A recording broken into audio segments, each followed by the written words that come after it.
Commissioner Brajesh શાહે charge સંભાળ્યા બાદ તેઓ એક્શનમાં છે। રાજકોટ શહેર અને જિલ્લા પોલીસ અધિકારીઓ સાથે તેમણે બેઠક યોજી।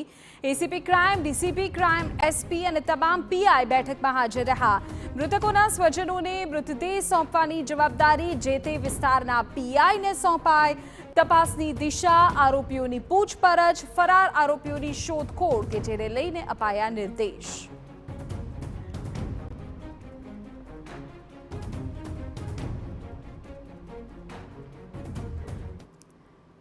ત્યારે આજ મુદ્દે વધુ જાણકારી મેળવવી છે। અમારા સંવાદદાતા અજીત ગઢવી આપણી સાથે અત્યારે લાઈવ જોડાઈ ગયા છે। અજીત, આજે નવા પોલીસ કમિશનરે ચાર્જ સંભાળ્યો ને સાથે જ તેમણે સિવિલની મુલાકાત લીધી, ક્રાઇમ બ્રાન્ચ તેઓ ગયા। આજના દિવસ દરમિયાન કાયદાકીય રીતે જો જોવા જઈએ તો શું અપડેટ એમાંથી સામે આવી રહી છે? કઈ કઈ દિશામાં હવે પોલીસ અત્યારે આગળ વધી છે?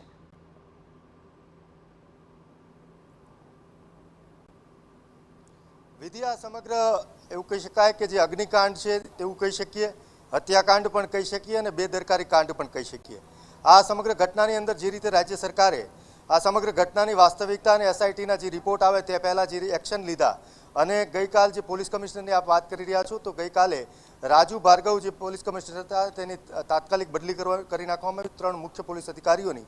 અને આજે સવારે જ એટલે કે રાત્રે જ જે નવા સીપી છે તે હાજર થઈ ગયા અને બ્રજેશ ઝા જે હાજર થતાની સાથે જ હાજર થતાની સાથે જ તાત્કાલિક ધોરણે જે રીતે એક્શનમાં આવ્યા તે બહુ સૂચક કહી શકાય, કારણ કે નવા જે સીપી છે તે હાજર થતાની સાથે જ સમયસર સીપી ઓફિસે પહોંચીને પહેલાં જ તેમણે ક્રાઇમ બ્રાન્ચના મુખ્ય અધિકારીઓ સાથે મિટિંગ યોજી બાદ તુરંત સિવિલ હોસ્પિટલે જે પરિવારના લોકો છે તેમની સાથે, પીડિતો છે તેમની સાથે ચર્ચા કરી અને શું અત્યારે વ્યવસ્થા ઘટે છે, શું કરી શકાય, તાત્કાલિક કેવી રીતે મૃતદેહો છે જે અવશેષો છે તે પરિવારજનોને આપી શકાય, આ પ્રકારની તમામ ઝીણામાં ઝીણી બારીકાઈથી ચર્ચા કરી। ત્યારબાદ જે એમ્સ હોસ્પિટલ છે ત્યાં ગયા અને ત્યારબાદ પોલીસ અધિકારીઓના કાફલા સાથે જે ઘટના સ્થળ છે ટીઆરપી જે ગેમ ઝોન હતો ત્યાં ઘટના સ્થળ પર આવીને તમામ તલસ્પર્શી ચર્ચા વિચારણા કરી, ઘટના સ્થળની મુલાકાત લીધી અને જે રીતે એમણે મીડિયાને એ પણ જો કે બાઇટ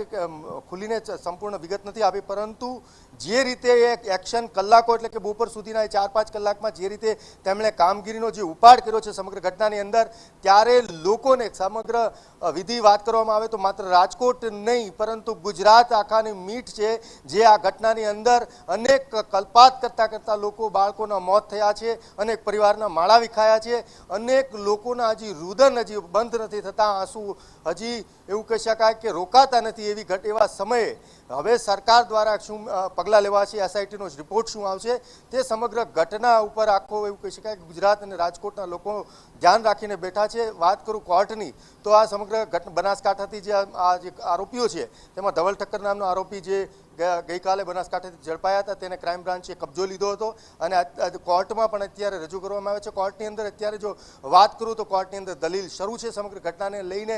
ધવલ ઠક્કર નામના જે આરોપી છે, જો કે જે મળતી માહિતી અનુસાર તે કર્મચારી હતો અને તેને ભાગીદાર તેના નામે જ લાયસન્સ લેવાનું છે એવી વાત છે। જો કે હજુ આગળ તપાસમાં ખબર પડશે કે આ સમગ્ર ઘટનાની અંદર વાસ્તવિકતા શું છે, પરંતુ અત્યારે કોર્ટની અંદર દલીલો શરૂ છે। પરંતુ સૌથી આ બધી જ ઘટનામાં વિધિ એક નોંધની બાબત એક પણ છે કે રાજકોટની અંદર વૈષ્ણવ યુથ ફાઉન્ડેશન નામની કોઈ સંસ્થા છે, જો કે સમગ્ર ગુજરાત અને આંતરરાષ્ટ્રીય લેવલે સમગ્ર દેશમાં એ સેવાનું કામ કરી રહ્યા છે। ત્યારે એમના મુખ્ય જે વ્રજરાજ મહારાજજી છે તે અહીંયા આવ્યા હતા, એમણે શ્રદ્ધાંજલિનો કાર્યક્રમ રાખ્યો હતો અને આ સાથે જ એમણે તેમના જે સંસ્થા દ્વારા તમામ લોકોને અપીલ કરી હતી કે પીડિતના પરિવારને જેમને કોઈ આર્થિક તન મન ધનથી જે જરૂરિયાત છે તે તમામ પ્રકારની પૂરી પાડશે, એ સંસ્થા દ્વારા કહેવામાં આવ્યું હતું। વિધિ, બિલકુલ અજીત, મહત્વપૂર્ણ જાણકારી આપ આપી રહ્યા છો। તો આજના દિવસ દરમિયાનની દરેક અપડેટ અમારા સંવાદદાતાએ અત્યારે આપી।